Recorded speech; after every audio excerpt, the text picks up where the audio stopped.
Yes, guys, finally the day has come. I have completed successfully 12 weeks, 12 kg weight loss challenge. ಇವತ್ತು Sunday ಆಗಿದ್ದರಿಂದ coffee ಅಂತೂ miss ಆಗಲ್ಲ, bread miss ಆಗಲ್ಲ. And ಇವತ್ತು special day. ಇವತ್ತು ನನ್ನ ಹಸ್ಬೆಂಡ್ ಹಾಗೆ ನನ್ನ ಮಗಳ ಬರ್ಡೇ. ಮಧ್ಯಾಹ್ನ ಲಂಚಿಗೆ ಅಂತ ಹೇಳಿಬಿಟ್ಟು ಬಾರ್ಬಿಕ್ಯೂ ನೇಷನ್ ಹೋಗಿದ್ವಿ. ಈ ಸ್ಪೆಷಲ್ ಡೇಯಲ್ಲಿ ನನ್ನ ಈ ಒಂದು ಸಕ್ಸಸ್ಫುಲ್ ಜರ್ನಿನ ಸೆಲೆಬ್ರೇಷನ್ ಮಾಡಲೇಬೇಕಲ್ವಾ. ಹಾಗಾಗಿ ಇವತ್ತು ಹೊಟ್ಟೆ ಹೊಡೆದೋಗೋಷ್ಟು ಏನೆಲ್ಲ ಕ್ರೇವಿಂಗ್ಸ್ ಇಂದು ಪ್ರತಿಯೊಂದನ್ನು ತಿಂದು ಎಂಜಾಯ್ ಮಾಡಿದ್ದೀನಿ.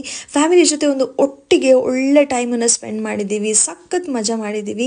This journey was not easy ಆಯಿತಾ, but I did it. And ತುಂಬ ಜನ ನನಗೆ ಮೋಟಿವೇಟ್ ಮಾಡಿದ್ದೀರಾ, ನನಗೆ ಪುಷ್ ಮಾಡಿದ್ದೀರಾ, ನನಗೆ ಇನ್ಸ್ಪೈರ್ ಮಾಡಿದ್ದೀರಾ. ಮಾಡಿ ನೀವು ನಿಮ್ಮ ಕೈಲಿ ಆಗತ್ತೆ ಅನ್ನುವ ಒಂದು ಮೋಟಿವೇಶನನ್ನು ಕೊಟ್ಟಿದ್ದೀರಾ. Very very thankful for all of you. And we enjoy this day very very very much. And ಈಗ ನನ್ನ ವೆಯ್ಟ್ ರಿವೀಲ್ ಮಾಡುವ time. I have lost 11.2 kgs. ಒಂದ್ಸಲ ವೆಯ್ಟ್ ಚೆಕ್ ಮಾಡಿದೆ, ಇನ್ನೂ ಒಂದ್ಸಲ ರೀಕನ್ಫರ್ಮೇಷನ್ಗೆ ಅಂತ ಇನ್ನೂ ಒಂದ್ಸಲ ಚೆಕ್ ಮಾಡಿದೆ. I hope you also enjoyed.